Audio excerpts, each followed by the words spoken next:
ಇಬ್ಬರು ಭೇಟಿಯಾಗಿ ಎಲ್ಲ ಒಂದು ರೌಂಡು ಭೇಟಿ ಆಯಿತು. ಸ್ವಾಮಿಗಳು ನಿಮ್ಮ ಆರೋಗ್ಯ ವಿಚಾರಿಸ್ತಾರೆ, ನಾವು ಗುತ್ತಲಾಚಾರ ಆರೋಗ್ಯ ವಿಚಾರಿಸಿದ್ದೀವಿ. ಈಗ ಒಂದೇ ಒಂದು, ಈ ಉಭಯ ಮಠಗಳ ಈ ಸಮಸ್ಯೆ ದೇವರ ಅನುಗ್ರಹದಿಂದ ಪರಿಹಾರವಾಗಲಿ, ಎಲ್ಲರೂ ಸಂತೋಷವಾಗಿ ನಮ್ಮ ಹಿಂದೂ ಧರ್ಮ ನಮ್ಮ ಸಿದ್ಧಾಂತದ ಒಂದು ಏಳಿಗೆಗೆ ಪರಿಶ್ರಮಿಸೋಣ ಅಂತ ಇದು ಸಾರಾಂಶ.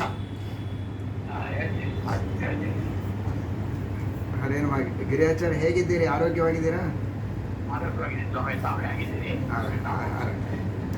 ನೀವು ನಿಮ್ಮ ಆರೋಗ್ಯ ಹೇಗಿದೆ? ಓಡಾಡ್ತೀರಲ್ಲ ಈಗ ಚೆನ್ನಾಗಿ?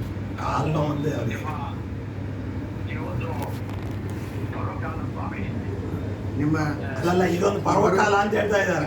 ಇಬ್ರು ಸ್ವಾಮಿಗಳು ಒಟ್ಟಿಗೆ ಇದ್ದೇವೆ, ಎಲ್ಲ ವಿಚಾರ ವಿನಿಮಯಗಳೆಲ್ಲ ನಡೀತಾ ಇದೆ. ಒಳ್ಳೆ ಒಂದು ವಾತಾವರಣ ಏರ್ಪಡುತ್ತೆ, ಸಂತೋಷವಾದಂತಹ ಆರೋಗ್ಯಕರವಾದ ವಾತಾವರಣ ಆದಷ್ಟು ಬೇಗ ಬರಬೇಕು ಅಂತ